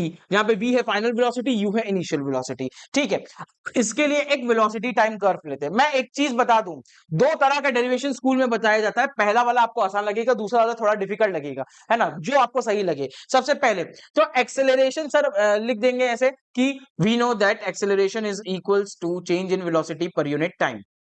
तो एक्सेलरेशन होगा v minus U upon time. Time इधर आके मल्टीप्लाई करेगा, बनेगा at is equals to v minus U. U इधर आके प्लस करेगा तो at plus U is equals to v। इसको रीअरेंज करके लिख देंगे v equals to you plus at। ये हमारी मिल गई, बहुत आसानी से ये डिराइव हो गया। लेकिन अगर ग्राफ की मदद से आपको डिराइव करना है तो फिर क्या है? तो आपको एक चीज मालूम होनी चाहिए कि वेलोसिटी टाइम ग्राफ का जो स्लोप होता है वो क्या देता है? वो देता है एक्सेलरेशन, है ना। We know that slope of velocity time graph gives acceleration। तो velocity time graph का जो slope होता है वो हमको देता है क्या? acceleration। और ये रहा हमारा slope, ये थीटा एंगल। ठीक है, कैसे निकालेंगे? हमें चाहिए परपेंडिकुलर, मतलब यहां से यहां तक की दूरी, और अपॉन बेस यानी यहां तक की दूरी। तो मुझे मिल जाएगा यहां से यहां तक का टाइम, इसको मैं बोल दूंगा इतना रेंज। क्यों? क्योंकि ये टाइम वाली एक्सिस है, तो ये मेरे को मिल गया टाइम। और यहां से लेके यहां तक क्या हो जाएगा? देखो, ये हो गया मेरा फाइनल टाइम वाला, है ना, मेरा फाइनल टाइम है, टी फाइनल है यहाँ पे। और यहाँ पे क्या है? टी इनिशियल, शुरुआती टाइम। तो ये वाली जो मेरी वेलोसिटी होगी इनिशियल वेलोसिटी होगी, और ये वाली वेलोसिटी मेरी फाइनल वेलोसिटी होगी। तो फिर स्लोप क्या हो जाएगा? स्लोप हमारा और कुछ नहीं बराबर होता है tan थीटा के, जो कि बराबर होगा हमारे v minus U upon time के। ठीक है, और यहीं से आ जाएगा acceleration equals to v minus you by T. और सेम प्रोसीजर हम लोग फॉलो कर देंगे जो पीछे हम लोगों ने फॉलो किया, और v equals to you plus A T मेरा आ जाएगा। मैं एक बात आपको बता दूं, ये वाला बड़ा डिफिकल्ट पड़ता है। अगर आप स्किप करना चाहो तो कर सकते हो, जिनको जानकारी लेना था वो ले सकते हैं, कोई दिक्कत वाली बात नहीं है। ये वाला चीज बड़ा आसान है, तो इसको आप लोग पेपर में लिख के आओगे, मार्क्स 100% फिर भी आपको मिलेगा। नेक्स्ट आता है second equation. Second equation of motion के अंदर तो ग्राफ की मदद लेनी ही पड़ेगी। क्या है भाई सेकंड इक्वेशन ऑफ मोशन? कुछ इस तरीके से, हमने ये खींच दिया हमारा कर्व। ठीक है, मान लेते हैं ये 1 2 3 4 जो पूरा दे रखा है इसको इग्नोर करना। ठीक है, मैं कह देता हूं मेरा इनिशियल टाइम ये है, मेरा फाइनल टाइम ये है, यानी कि कुल मिला के मुझे जो टाइम लगा वो लगा टी। ठीक, इस इनिशियल टाइम में जहां पे हमारी वेलोसिटी कट करती है वो हमारी बन गई इनिशियल वेलोसिटी, और इस फाइनल टाइम में जहां पे हमारी वेलोसिटी कट करती है वो हमारी बन गई फाइनल वेलोसिटी। ठीक, ठीक है।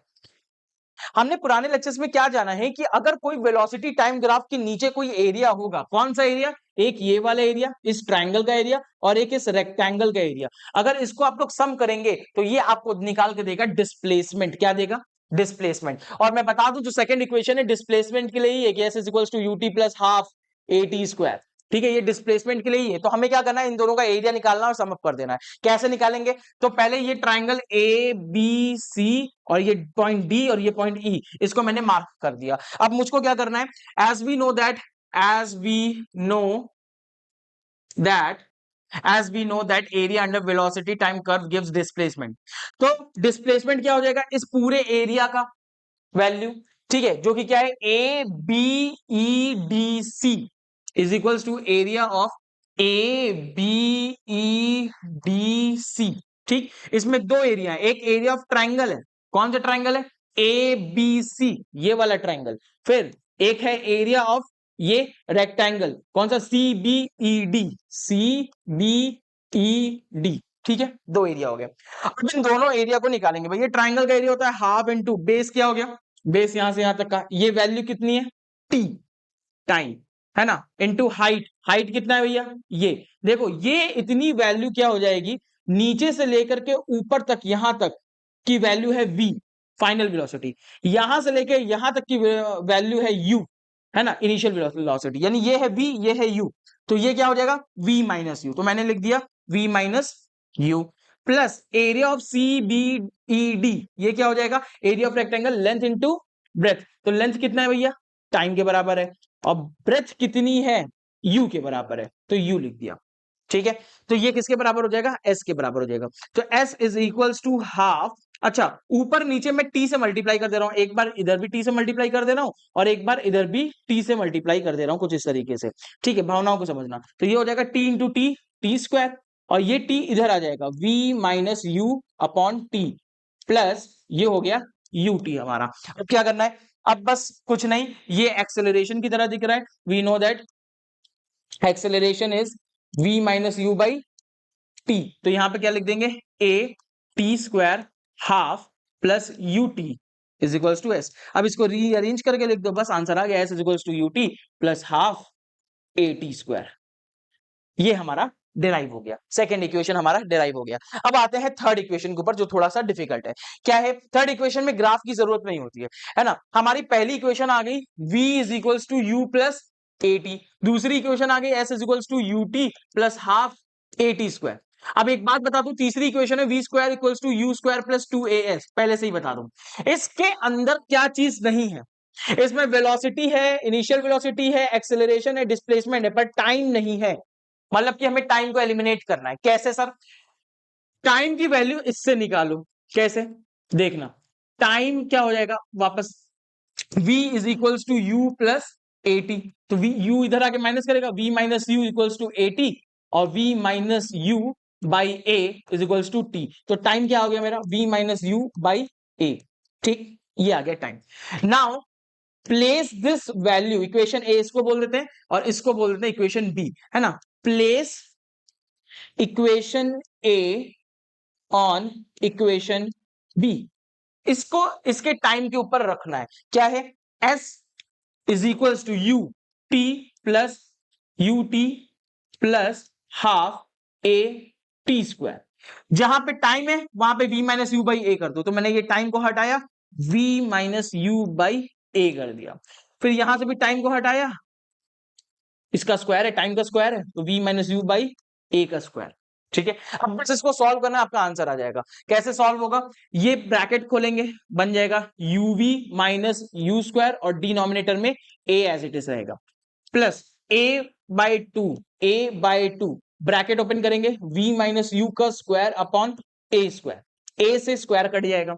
ठीक है, डिनोमिनेटर में इधर क्या बच गया, इस साइड तो बच गया a uv minus you square, और इधर क्या बच गया 2a, और ऊपर है v माइनस यू का होल स्क्वायर, जो कि हो जाएगा v square plus u square minus 2uv। कैसे, फॉर्मूला है, क्या फॉर्मूला है, a माइनस बी का होल स्क्वायर होता है a square plus b square minus 2ab के बराबर। तो उसी तरीके से ये भी आ गया। अब हम लोगों को क्या करना है, एलसीएम लेना है। जब एलसीएम लेंगे तो इनका एलसीएम आ जाएगा 2a, ए से ए कैंसिल, 2 से मल्टीप्लाई होगा तो 2uv माइनस 2u², फिर 2a से 2a कैंसिल हो जाएगा, बचेगा क्या v² plus u² minus 2uv। अब क्या करना है, कुछ नहीं, इसको भी ऐड कर देंगे फर्दर। अब इस ब्रैकेट की हमें कोई नीड नहीं है, minus 2uv plus 2uv cancel, minus 2u² plus u², क्या बचेगा माइनस u², है ना, ये v² एज इट इज लिख दे रहे हैं अपॉन में 2a, और इस साइड है हमारा s, ठीक है, s ये पूरा हमारा क्या है, s है यहां तक, तो ये हमारा s है, क्लियर। नाउ 2a इधर आके मल्टीप्लाई करेगा तो 2as हो जाएगा equals to v² minus u², ठीक है, और फिर अब इस u² को हम लोग इस u² को इस साइड भेज देंगे two 2as plus u² is equals to v², rearrange करके लिख दो v² equals to u² plus 2as, तो ये हो गई हमारी थर्ड इक्वेशन ऑफ मोशन, ठीक है। तो तीनों इक्वेशन ऑफ मोशन कुछ इस तरीके से डिराइव्ड है। थोड़ा सा आप लोगों को डिफिकल्टी होगी, दोबारा से वीडियो देखना ताकि आपको ये चीज समझ में आ जाए, कैलकुलेशन ही है और कुछ है नहीं एज सच, और ये तीनों इक्वेशन ऑफ मोशन जरूर आती है, हर बार आती है डेरिवेशन, तो इस चीज को मस्ट है कि आप तैयार कर लीजिए, ठीक है, इतना। तो आगे का देखते हैं नेक्स्ट पार्ट में। यूनिफॉर्म सर्कुलर मोशन एक ऐसा टॉपिक है जो कि आगे आने वाले कई चैप्टर्स के अंदर आपके रिपीट होगा, और इसके कंसेप्ट बड़े अच्छे होते हैं जो कि आपको आने चाहिए, और हम लोग इन सारी चीजों को इस बार हम लोग कवर करने वाले हैं। उससे पहले हम लोग देखेंगे कि यार सर्कुलर मोशन क्या है, सर्कुलर मोशन के बारे में कुछ नॉलेज होनी चाहिए, फिर यूनिफॉर्म सर्कुलर मोशन के ऊपर बढ़ेंगे। सर्कुलर मोशन में क्या होता है, मान लो कोई ऑब्जेक्ट है, ये ऑब्जेक्ट क्या है, राउंड ऐसे गोल गोल घूम रहा है किसके अलोंग, किसी सेंटर के अलोंग। अगर ये किसी सेंटर के अलोंग, किसी फिक्स पॉइंट के अलोंग गोल गोल घूम रहा है, तो यही हमारा कहलाता है सर्कुलर मोशन। क्या सर बस इतना ही जानना था, नहीं, अब सुनना। मान लो मैंने किसी रस्सी से किसी पत्थर को बांध दिया, और इस पत्थर को मैं तेजी से ऐसे गोल गोल घुमा रहा हूं, एक लंगड़ है, लंगड़ को लेकर के ऐसे गोल गोल घुमा रहा हूं, तो वही केस मैंने यहां पे बना रखा, थोड़ा सा टेढ़ा बन रखा है बेटा, कुछ इस तरीके से सीधा हो गया, लो ठीक है, तो मैंने इसको तेजी से घुमा दिया। अब हमें क्या क्या चीजें ध्यान देना है, जब मैं घुमा रहा हूं तो एट दैट पर्टिकुलर पॉइंट, एक ठीक उसी पॉइंट पर इसकी वेलोसिटी की डायरेक्शन इस सर्कल के टेंजेंशियली होती है। मतलब अगर ये स्टोन कुछ इधर की तरफ आ गया तो इसकी डायरेक्शन जो वेलोसिटी की होगी वो नीचे हो जाएगी, अगर ये स्टोन इधर की तरफ आ गया जब नचाते वक्त तो इसकी जो डायरेक्शन ऑफ वेलोसिटी होगी वो इस साइड हो जाएगी, लेफ्ट साइड होगी। यानी कि सर्कुलर मोशन में कोई ऑब्जेक्ट अपनी डायरेक्शन को कंटिन्यूअसली चेंज करता है, पहली बात। दूसरी चीज, अगर मैं कहूं कि इसकी डायरेक्शन जो चेंज हो रही है उसके लिए कौन जिम्मेदार है, तो एक फोर्स होता है जो जिम्मेदार है, जो कि लग रहा होता है इस थ्रेड के अलोंग इधर की तरफ, ठीक है, इस फोर्स को बोलते हैं सेंट्रीपिटल फोर्स, सेंट्रीपिटल फोर्स। और जब मैं घुमा रहा हूं तो मेरे हाथों पे जो फोर्स एक्सपीरियंस हो रहा है, इस इमेजिनरी स्यूडो फोर्स को बोला जाता है centrifugal force, centrifugal force. Centripetal force वो फोर्स है जो कि सेंटर की तरफ लगता है, सेंट्रीफ्यूगल फोर्स वो है जो कि सेंटर के अवे लगता है। मान लो आप यहां पर हो, मैंने आपको बांधा और आपको बांध करके तेजी से नचा रहा हूं, तो फिर आपको एक आउटवर्ड फोर्स महसूस होगा, यहां से रस्सी लगी है, कोई मुझे घुमा रहा है, तो मुझे ऐसा फील होगा कि मुझे कोई पीछे की तरफ खींच रहा है, तो वो मुझे खींचने वाला जो फोर्स मुझे एक्सपीरियंस हो रहा है वो और कुछ नहीं, सेंट्रीफ्यूगल फोर्स है जो इस साइड में मुझे महसूस हो रहा है। हालांकि ऐसा कोई फोर्स एग्जिस्टेंस नहीं होता, ये कोई रियल फोर्स नहीं है, इमेजिनरी फोर्स है, हमें कंसेप्ट को एक्सप्लेन करने के लिए। अब समझना, तो स्टोन है, स्टोन को बांधा, स्टोन को घुमाया, तो इसकी डायरेक्शन कंटिन्यूअसली चेंज हो रही है, ठीक है, इसका एक्सेलरेशन लग रहा है कौन सा, बी सेंटर की तरफ, कौन सा सेंट्रीपिटल फोर्स बोल दो या एक्सेलरेशन बात कर लो, जिसकी भी बात करना है, यही है वो जो डायरेक्शन को कंटिन्यूअसली चेंज कर रहा है। अब यूनिफॉर्म सर्कुलर मोशन क्या होता है, यूनिफॉर्म सर्कुलर मोशन एक ऐसा मोशन है जिसके अंदर एक ऐसा सर्कुलर मोशन परफॉर्म होता है जहां पर जो ये स्टोन है इसकी स्पीड कांस्टेंट रहती है, स्पीड कांस्टेंट रहती है, यानी कि स्पीड सेम रहेगी। अगर स्पीड सेम है तो फिर ये कैसा मोशन कहलाएगा, यूनिफॉर्म सर्कुलर मोशन कहलाएगा, ठीक है, इतनी बात। अब देखते हैं हम लोग, uniform circular motion is the motion of an object in a circular path with a constant speed. अगर कांस्टेंट स्पीड से चल रहे हैं, यहां पे देखो सर्कुलर पाथ है, ये ऐसे से घूम रहा है, ठीक है, तो वेलोसिटी की डायरेक्शन यहां पे यहां पे यहां पे, यानी कि वेलोसिटी तो बदल रही है, वेलोसिटी कांस्टेंट नहीं है, velocity is not constant, but speed हमारी कांस्टेंट है। क्यों, क्योंकि स्पीड के पास कोई डायरेक्शन नहीं होती, स्केलर क्वांटिटी है। तो ये डायरेक्शन कंटिन्यूअसली चेंज हो रही है और अगर स्पीड कांस्टेंट है तो फिर वो यूनिफॉर्म सर्कुलर मोशन कहलाता है। एक ऐसा सर्कुलर मोशन जिसमें स्पीड कांस्टेंट होती है। आगे हम लोग देखते हैं कुछ की फीचर्स, है ना। पाथ कैसा होगा, पाथ हमारा सर्कुलर होगा। स्पीड कैसी होगी, स्पीड हमारी कांस्टेंट होगी। वेलोसिटी कैसा होगा, वेलोसिटी कंटिन्यूअसली बदल रही है, क्यों, क्योंकि डायरेक्शन में चेंज हो रहा है, ठीक है। एक्सेलरेशन कैसा होगा, present towards the centre, centre की तरफ, ये देख रहे हो सेंटर की तरफ एक्सेलरेशन हो रहा है। कौन सा एक्सेलरेशन, सेंट्रीपिटल एक्सेलरेशन। उसके बाद फोर्स कौन सा लग रहा है, वही सेंट्रीपिटल फोर्स लग रहा है। वर्क डन होगा क्या, एक बात समझना, अगर आपसे यूनिफॉर्म सर्कुलर मोशन या सर्कुलर मोशन में डिस्प्लेसमेंट पूछा जाए तो भैया ये यहां से गया, घूमा, घूम करके आकर के वापस यहीं पे रुक गया, यानी कि डिस्प्लेसमेंट जीरो हो गया। और अगर डिस्प्लेसमेंट जीरो हो गया तो फिर वर्क डन भी जीरो हो जाएगा, जो कि आगे जाकर के आप लोग पढ़ोगे। लेकिन याद रखना, डिस्प्लेसमेंट सर्कुलर मोशन में सेम पॉइंट से शुरू किया और सेम पॉइंट पे आके रुक गया तो फिर डिस्प्लेसमेंट जीरो हो जाता है, ठीक है। कुछ एग्जांपल्स देख लेते हैं। एक stone tied to a string whirled in a circle, circle में घुमाया जा रहा है किसी पत्थर को लंगड़ बांध करके, वो सर्कुलर मोशन होता है। हमारी पृथ्वी इसके अराउंड गोल गोल घूम रही है, एक्चुअल में वो इलिप्टिकल पाथ होता है, इसलिए इसको इतना ज्यादा कंसीडर नहीं किया जाता। लेकिन प्लैनेट रिवॉल्विंग अराउंड द सन, ये एक किस्म का सर्कुलर मोशन है, यूनिफॉर्म सर्कुलर मोशन है, लेकिन इसको यूनिफॉर्म सर्कुलर मोशन जनरली नहीं कंसीडर किया जाता। मैं बता दूं, क्योंकि सर्कुलर मोशन की कंडीशन क्या होती है, इसको सर्कुलर पाथ में जाना होगा और हमारा अर्थ जो होता है ये जनरली इलिप्टिकल होगा, तो मैं इसको कंसीडर नहीं करूंगा। फिर आता है कार टेकिंग एक सर्कुलर टर्न, कुछ इस तरीके से कार है, सर्कुलर टर्न ले रहा है, ठीक है। तो अगर सर्कुलर टर्न ले रहा है तो यहाँ सेंट्रीपिटल एक्सीलरेशन लग रहा है, यही सेंट्रीपिटल फोर्स है, ये टेंजेंशियल इसकी वेलोसिटी है, वेलोसिटी कंटिन्यूअसली चेंज हो रही है, डायरेक्शन चेंज हो रहा है, कांस्टेंट स्पीड से मोड़ रही है, तो फिर ये हमारा यूनिफॉर्म सर्कुलर मोशन कहलाएगा। Last example, electron revolving around the nucleus, ये न्यूक्लियस है, इस न्यूक्लियस के अराउंड हमारा इलेक्ट्रॉन गोल गोल घूम रहा है, ये कैसा है, यूनिफॉर्म सर्कुलर मोशन। तो यूनिफॉर्म सर्कुलर मोशन हमने कवर कर लिया, बहुत आसान है, नहीं समझ में आया एक बार रिपीट करके देख लो ताकि तुम्हें वापस से कवर हो सके, है ना। असुविधा के लिए हमें खेद है, आप लोगों को जितना समझ में आया अच्छी बात है, नहीं आया, कुछ डाउट रह गया, कमेंट सेक्शन में बताओ, मैं उसका पर्सनली आंसर करूंगा, लेकिन हमें इस टॉपिक समझ में आना चाहिए, ठीक है। Best of luck.